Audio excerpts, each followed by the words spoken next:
இந்தியாவுக்கும் இங்கிலாந்துக்கும் மூன்றாவது டெஸ்ட் போட்டி லார்ட்ஸ்ல நடைபெற்றது.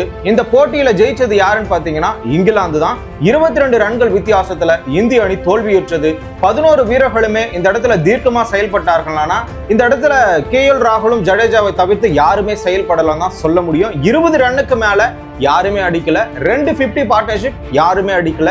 இதுதான் தோல்விக்கு முக்கிய காரணம். இப்படி இந்த இடத்துல இங்கிலாந்து அணி வெற்றி பெற்றிருந்தாலும் WTC புள்ளி பட்டியல்ல இங்கிலாந்து முன்னிலை அடைந்திருக்கிறதானா கிடையவே கிடையாது. இந்த இடத்துல தான் மிகப்பெரிய ஒரு மாற்றம் நடந்திருக்கிறது. அதிக நேரம் எடுத்துக்கொண்டார்கள் ஓவர் வீச. அப்படி எடுத்துக்கிட்டா 2 பேருக்கும் தானே புள்ளி பட்டியல்ல புள்ளிகள் குறையணும். ஆனா ஒருத்தருக்கு மட்டும் குறைஞ்சிருக்கு. எப்படி குறைஞ்சதுன்னு சொல்லிட்டு இந்த வீடியோல முழுமையாக பார்ப்போம்.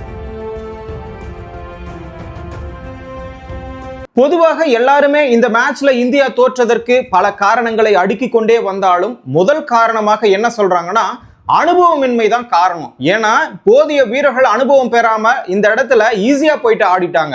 இப்ப நீங்க ஆஸ்திரேலியாவை எடுத்துக்கிட்டீங்கன்னா கோபப்படுவாங்க, ஆக்ரோஷப்படுவாங்க, ஆனா வெற்றியும் அடைவார்கள். அததான் சொல்லுவாங்க, வாய் மட்டும் பேச மாட்டார்கள் ஆஸ்திரேலியன்ஸ், பேட்டும் பந்தும் ஒரு வகையில பேசதான் செய்யும். 2023 வேர்ல்டு கப் ஃபைனல்ல இங்க இருக்கக்கூடிய நரேந்திர மோடி ஸ்டேடியத்துல இருக்கக்கூடிய அத்தனை மக்களையுமே நாம சைலண்ட் ஆக்கணும். இதுதான் நம்முடைய முதல் பணின்னு சொன்னாரு கமின்ஸ். அதற்கேற்றார் போல் இந்திய வீரர்கள் எல்லாருமே வாயை விட்டாங்க. ஆனா அந்த இடத்துல களத்துல சரியா செயல்படாம போயிட்டாங்க. கமின்ஸினுடைய படை அந்த இடத்துல வெற்றி பெற்றது. அதே மாதிரிதான் இப்போ வாயை விட்டுட்டு நிறைய நம்ம ஆக்ரோஷமா செஞ்ச மாதிரி எதனா வெற்றி அடைஞ்சோம்னா கண்டிப்பா கிடையவே கிடையாது. 193 ஒரு சப்ப இலக்கு. அந்த இலக்க விராட் கோலியோ, ரோஹித் சர்மாவோ, புஜாராவோ, ரஹானாவோ இவங்கெல்லாம் இருந்திருந்தா, இவர்கள்லாம் அனுபவம் வாய்ந்த வீரர்கள், அப்படி இருக்கும்போது இவங்களால ஈஸியா அடிச்சிருக்க முடியும். அதுவும் இல்லாம சுப்மன் கில் இந்த இடத்துல விராட் கோலி மாதிரி தான் ஆக்ரோஷப்படுறாரு.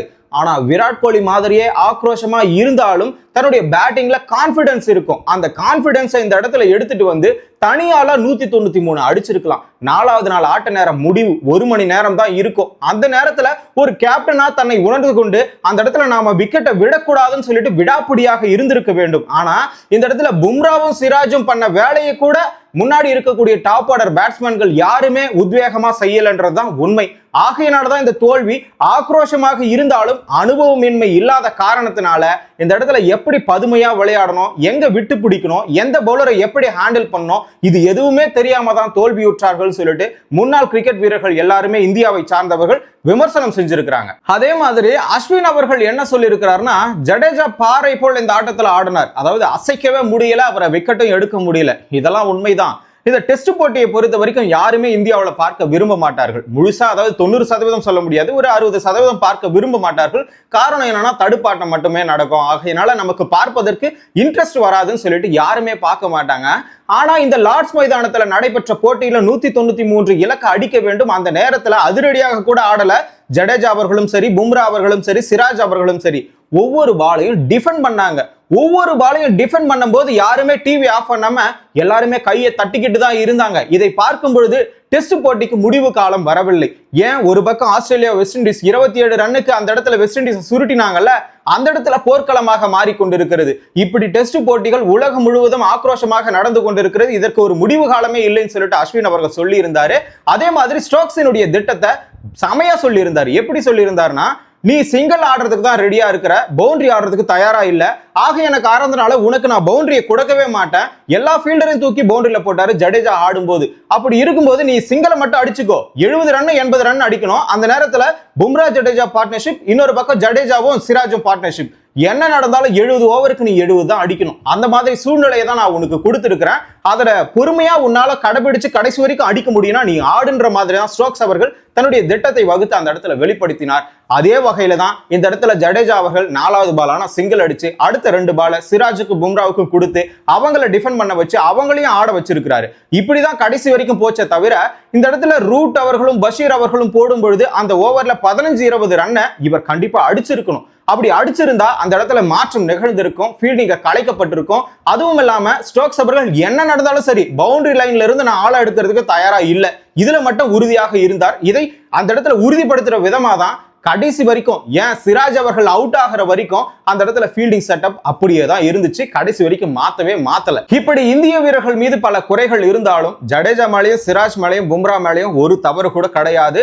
அவர்களுடைய ஆட்டத்தை அவர்கள் நேர்த்தியாக விளையாடி இருந்தார்கள். இப்படி இங்கிலாந்து அணி வெற்றி பெற்றாலும் அதுல மிகப்பெரிய ஒரு குறையாதான் மாறி இருக்கிறதுன்னு சொல்ல முடியும். அந்த சந்தோஷத்தை கொஞ்ச நேரம் கூட கொண்டாட முடியாத அளவிற்கு தான் இது நடைபெற்று இருக்கிறது. ஏன்னா இந்த இடத்துல ஐசிசி என்ன சொல்லி இருக்கிறதுனா, ஒரு ஓவர் நீங்க குறைவா வீசினா, அதாவது ஸ்லோ ஓவர் ரேட்னு சொல்லுவாங்க, 90 ஓவர்கள் வீச வேண்டியது 89 ஓவர்கள் வீசுறது, 88 ஓவர்கள் வீசுறது. அந்த வகையில பார்க்கும்பொழுது ஒரு ஓவர் கம்மியா வீசினா WTC புள்ளி பட்டியல்ல 2 புள்ளிகள் இல்ல 1 புள்ளிகள் குறைக்கப்படும். அதே மாதிரி ஒரு ஓவர் கம்மியா வீசினா ஃபைனா வந்து 5% கட்டணும். ஆனா இந்த இடத்துல 2 ஓவர்கள் கம்மியா வீசி இருக்கிறாங்க இங்கிலாந்து அணின்னு சொல்லி இருக்காங்க.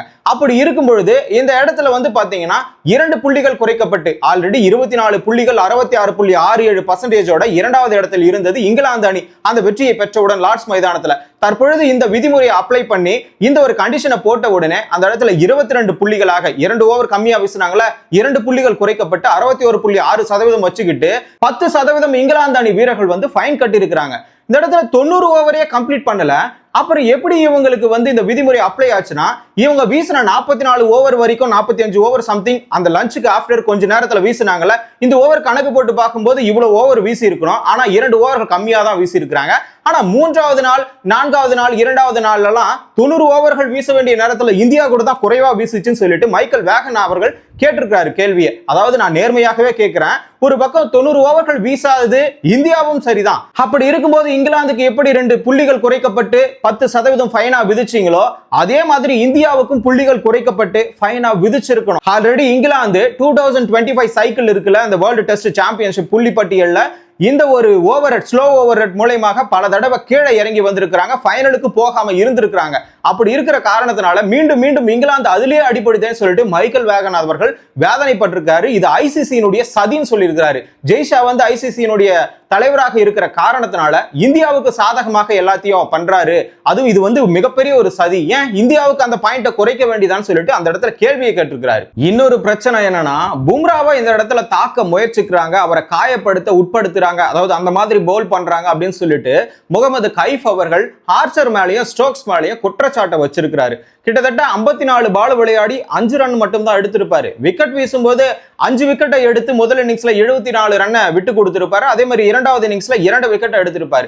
இந்த மாதிரி இருக்கக்கூடிய உலகத்தரமான ஒரு பவுலரை கடைசி நேரத்துல இப்படி ஸ்ட்ராங்கா ஆடுறாங்களே, அவங்கள விக்கெட் எடுக்க முடியலன்னா நாம பவுன்ஸ் வீசி அவங்களுடைய அதாவது கையிலையோ தோள்பட்டையிலையோ காயத்தை ஏற்படுத்தணும்னா அடுத்து நடக்கக்கூடிய மேட்ச்கள்ல அவங்களால பவுலிங் வீச முடியாது அப்படின்னு சொல்லிட்டு இந்த திட்டத்தை தீட்டி இருக்கிறாங்க ஸ்டோக்ஸ் அவர்களும் ஆர்ச்சர் அவர்களும். நீங்க கடைசி நேரத்துல ஜடேஜாவுடன் பார்ட்னர்ஷிப் பும்ரா அமைக்கும் பொழுது முழுசா பும்ராவுக்கு பந்து வீசும்போது மட்டும் பவுன்சர் மட்டும்தான் வீசினார்கள், ஸ்டோக்ஸும் சரி ஆர்ச்சரும் சரி. அந்த வகையில தான் 62.3வது பால்ல ஸ்டோக்ஸ் அவர்கள் வீசிய பந்து பவுன்ஸாக இருக்கப்பட்டு அது அவருடைய ஆசையை தூண்டிடுச்சு. அந்த தூண்டுனதுனால அந்த ஒரு பவுன்ஸ் பால ஷார்ட் பிட்ச் பால அடிக்க முயற்சி பண்ணி கீப்பர் கிட்டயே கேட்ச் ஆயிட்டு வெளியே போயிட்டாரு. இப்படி இருக்கும் பொழுது இந்த இடத்துல இங்க கைஃப் வச்ச குற்றச்சாட்டு சரியா தவறான்னு தெரியாது. ஆனா ஸ்டோக்ஸ் அவர்கள் என்ன சொன்னாருன்னா, ஸ்டோக்ஸ் மட்டும் இல்ல எதிரில் இருக்கக்கூடிய ஜடேஜா அவர்களும் நீங்க பவுன்ஸ் பால் ஷார்ட் பிட்ச் பால அடிக்க முயற்சிக்காதீங்கன்னு சொல்லிட்டு பும்ரா கிட்டயே சொன்னாரு. அது நம்ம ஸ்டம்ப் மைக்லயே கேட்டிருக்கிறோம். அப்படி இருக்கும்போது ஸ்டோக்ஸுக்கு என்னன்னா, இந்த கடைசி நேரத்துல வர வீரர்கள் எல்லாருமே பவுன்ஸ் பால வச்சா அடிக்க ஆசையா இருக்கும். அது ஷமியா இருக்கட்டும், பும்ராவா இருக்கட்டும், சிராஜா இருக்கட்டும், அந்த ஆசையை தூண்டும் விதமாக மீண்டும் மீண்டும் பவுன்ஸ் பாலையே போட்டு இருந்தாங்க.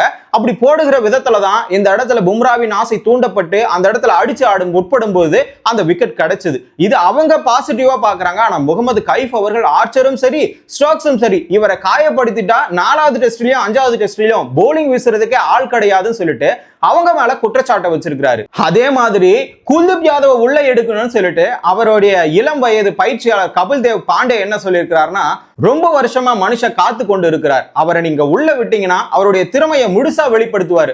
2017ல என்ட்ரி ஆகி 2025 வரைக்கும் 13 டெஸ்ட் போட்டிகள் மட்டும் தான் விளையாடி இருக்கிறாரு. இப்படிப்பட்ட ஒரு வீரர் ஏன்னு கேட்டீங்கன்னா, ஏன் அவ்வளவு போட்டிகள் தான் விளையாடி இருக்கிறாருன்னா, ஜடேஜாவும் அஸ்வினும் பாருங்க ஆல்ரவுண்டரா இருந்தாங்க, அவங்களால எதையுமே சமாளிக்க முடியும். இப்போ 193 அடிக்கணும், 135 அடிக்க வேண்டிய சூழ்நிலையில கூட தான் ஒற்றை ஆளா இந்த இடத்துல 22 ரன்கள் வித்தியாசத்தில் தோற்கும் அளவிற்கு எடுத்துட்டு வந்ததே ஜடேஜா மட்டும்தான். இவ்வளவு பெரிய கெப்பாசிட்டி ஒரு முழு நேர பவுலர் கிட்ட, ஒரு முழு நேர ஸ்பின்னர் கிட்ட இருக்குமானா கண்டிப்பா இருக்காது. ஆகையான காரணத்தினாலதான் ஆல்ரவுண்டராக இருக்கக்கூடிய வாஷிங்டன் சுந்தரையும் ஜடேஜாவும் எடுக்கிறாங்க. ஆனா இந்த இடத்துல அவங்க என்ன சொல்றாங்கன்னா, கடைசி வரைக்கும் இந்த இடத்துல குல்தீப் யாதவ் காத்து கொண்டே தான் இருக்க வேண்டுமா, நான் அவர்கிட்ட போன்ல கான்டாக்ட் பண்ண உடனே நான் எந்த நேரத்திலையும் தயாரா இருக்கிறேன், அதற்கான வாய்ப்பு அமைந்தால் கண்டிப்பா நான் தெளிவாக இந்த இடத்துல பந்து வீசுவேன். அதுவும் இல்லாம இந்த சாம்பியன்ஸ் டிராஃபில வந்து இவர் தான் கலக்குன்னு கலக்குனாரு, கீ பாயிண்டாவும் இவர் தான் இருந்தாரு, அந்த ஃபேக்டர்னு சொல்லுவாங்கல்ல, கீ ஃபேக்டர். அப்படி இருக்கும்போது இவரே நல்லா அந்த இடத்துல செயல்பட்ட போது இந்த இடத்துலயும், அதுவும் இந்த ட்ரஃபோர்ட் மைதானம், ஓல்ட் ட்ரஃபோர்ட் மைதானம் வந்து ஸ்பின்னுக்கு எடுபடும். ஆகையான காரணத்தினால நீங்க முழு நேர ஸ்பின்னராக வாஷிங்டன் சுந்தருக்கு பதிலாகவோ இல்ல வேற யாருக்கு பதிலாகவோ நீங்க குல்தீப் யாதவ் எடுக்கலாம்னு சொல்லிட்டு அவருடைய இளம் வயது பயிற்சியாளர் கபில் தேவ் பாண்டே குறிப்பிட்டிருக்கிறார். அந்த வகையில 4வது டெஸ்ட்ல குல்தீப் யாதவ் உள்ள எடுத்தா நாம கண்டிப்பா, அதாவது இந்திய அணி வெற்றி பெறுமா பெறாதான்னு சொல்லிட்டு நீங்க கமெண்ட்ல சொல்லுங்க. தொடர்ந்து கிரிக்கெட் நிகழ்வுகளை தெரிஞ்சுக்கணுமா, தமிழரசன் பார்வையாளர் சேனலை சப்ஸ்கிரைப் பண்ணிக்கோங்க.